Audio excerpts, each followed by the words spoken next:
घमंडी बाघ। एक समय की बात है। एक जंगल में एक बाघ रहता था। एक दिन बाघ अपनी गुफा से बाहर निकल आया और शिकार की तलाश में चला गया। थोड़ा देर चलने के बाद बाघ ने एक हिरन की शिकार की। जैसे जैसे बाघ अपने भोजन का आनंद ले रहा था, एक छोटी हड्डी उसके जबड़े में फंस गई। उसने अपने पंजे से हड्डी बाहर निकालने कोशिश की, पर उसकी सारी कोशिशें नाकामयाब रही। एक छोटी सी हड्डी ने इस शक्तिशाली बाघ की आंखों में आंसू ले आई। दिन बीतते गए और बाघ फंसी हुई हड्डी को बाहर नहीं निकाल सका। मुझे यकीन है कि मैं भूखमरी से मर जाऊंगा, बाघ ने सोचा। मुझे इस हड्डी को बाहर निकालना है। वह जानता था कि उसके गले से हड्डी को बाहर नहीं निकला तो वह मर जाएगा, लेकिन वह उस हड्डी को बाहर निकलना नहीं जानता था। जैसे जैसे दिन बीतते गए, बाघ कमजोर से कमजोर होता गया। उसे पता नहीं चल रहा था कि इस हड्डी का क्या करना है। वह बस अब मौत का इंतजार कर सकता था। फिर एक दिन जब बाघ बुरी तरह से एक पेड़ के नीचे पड़ा था, तो उसने एक लकड़हारा देखा। लकड़हारा ने जख्मी बाघ को देखकर उसके पास गया। तुम ठीक हो?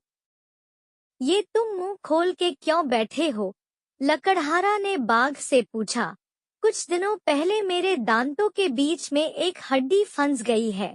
तब से मैं ठीक से खाना नहीं खा पा रहा हूँ। मुझे यकीन है कि मैं इस वजह से भूखमरी से मर जाऊंगा, बाघ ने जवाब दिया। मैं केवल एक शर्त पर हड्डी निकालूंगा। तुम जब भी आज से कोई शिकार करोगे उसमें से मांस का छोटा टुकड़ा मुझे लाना होगा, लकड़हारा ने बाघ से कहा। अब बाघ हताश हो गया, लेकिन जिंदा रहने के लिए उसके पास और कोई तरीके नहीं थे, तो उसने लकड़हारा से सौदा पक्का किया। तो लकड़हारा ने बाघ की बात मानकर उसके मुंह से हड्डी निकाली और बाघ को उसके दर्द से राहत मिली। जिस क्षण हड्डी निकली, बाघ शिकार की तलाश में चला गया। कुछ घंटों बाद लकड़हारे ने बाघ को अकेले ही अपने भोजन का आनंद लेते हुए पाया। क्या आप अपने वादे के बारे में भूल गए हैं? लकड़हारे ने गुस्से से पूछा। तुमको अपने आप को भाग्यशाली समझना चाहिए, बाघ ने लकड़हारे से कहा। मेरे मुंह में घुसने पर ही मैं तुम्हें आसानी से खा सकता था, लेकिन मैंने ऐसा नहीं किया। अब दूर जाओ यहाँ से फत्तू। लकड़हारा इस पर बहुत गुस्सा हो गया। उसने उसी वक्त हाथ में था लकड़ी का टुकड़ा बाघ के एक आंख में मारा। मेरी आंख, मेरी आंख, तुमने मेरी आंख में छेद कर दिया। मैं तुम्हें माफ नहीं करूंगा, बाघ चिल्लाया। जिस पर लकड़हारे ने उत्तर दिया, लेकिन तुम्हें अपने आप को भाग्यशाली समझना चाहिए, क्योंकि मैं आसानी से दूसरी आंख भी निकाल सकता था। कुम्हार की कहानी। एक समय की बात है। एक गांव में युधिष्ठिर नामक कुम्हार रहा करता था। एक दिन वह अपने घर पर एक टूटे हुए घड़े से टकराकर गिर पड़ा। घड़े के कुछ टुकड़े जमीन पर बिखरे हुए थे। एक नुकीला टुकड़ा कुम्हार के माथे में गहरे तक घुस गया। उस स्थान पर गहरा घाव हो गया। उस घाव को भरने में कई महीनों का समय लगा। जब घाव भरा तो कुम्हार के माथे पर निशान छोड़ गया। कुछ दिनों बाद कुम्हार के गांव में अकाल पड़ गया। खाने के लाले देख कुम्हार गांव छोड़ दूसरे राज्य चला गया। वहां जाकर वह राजा की सेना में भर्ती हो गया। एक दिन राजा की दृष्टि कुम्हार पड़ी। उसके माथे पर चोट का बड़ा निशान देख राजा ने सोचा कि अवश्य कि यह कोई शूरवीर है।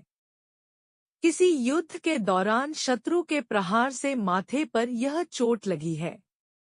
राजा ने कुम्हार को अपनी सेना में एक उच्च पद प्रदान कर दिया। यह देख राजा के मंत्री और सिपाही कुम्हार से जलने लगे। किंतु वे राजा के आदेश के समक्ष विवश थे, इसलिए इस विषय पर मौन धारण किए रहे। कुम्हार भी बड़े पद की लालसा में चुप रहा। कुछ माह बीते। अचानक एक दिन पड़ोसी राज्य ने उस राज्य पर आक्रमण कर दिया। राजा ने भी युद्ध का बिगुल बजा दिया। युद्ध की तैयारियां प्रारंभ हो गई। ऐसे में युद्धभूमि में प्रस्थान करने के पूर्व राजा में सहसा कुम्हार से पूछ लिया, वीर, तुम्हारे माथे पर तुम्हारी वीरता का जो प्रतीक चिन्ह है, वह किस युद्ध में किस शत्रु ने तुम्हें दिया है? तब तक राजा और कुम्हार में काफी निकटता हो चुकी थी। कुम्हार ने सोचा कि अब राजा को सत्य का ज्ञान हो भी गया, तब भी वे उसे उसके पद से पृथक नहीं करेंगे। उसने अपनी सच्चाई राजा को बता दी, महाराज, यह घाव युद्ध में किसी हथियार के प्रहार से नहीं लगा है। मैंने तो एक कुम्हार हूँ। एक दिन मदिरापान कर जब मैं घर आया तो टूटे हुए घड़े से टकराकर गिर पड़ा।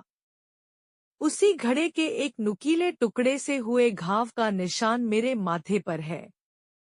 यह सुनना था कि राजा आगबूला हो गया। उसने कुम्हार को उसके पद से हटाते हुए राज्य से भी निकल जाने का आदेश दे दिया। कुम्हार याचना करता रहा कि वह पूरे पराक्रम से युद्ध लड़ेगा और अपने प्राण तक न्यौछावर कर देगा, किंतु राजा ने उसकी एक ना सुनी। राजा बोला, भले ही तुम कितने की पराक्रमी हो, किंतु जन्मे तो कुंभकार कुल में हो, न कि क्षत्रियों के। जिस तरह शेर के मध्य रहकर गीदड़ शेर नहीं बन सकता और हाथी से युद्ध नहीं कर सकता, उसी तरह क्षत्रिय कुल के साथ रहने भर से तुम शूरवीर नहीं बन जाते। इसलिए शांति से यह स्थान त्याग कर अपने कुल के लोगों के पास चले जाओ, अन्यथा मारे जाओगे। कुम्हार अपना सा मुंह लेकर वहां से चला गया। सीख, अपने प्रयोजन से या केवल दंभ से सत्य बोलने वाला व्यक्ति नष्ट हो जाता है।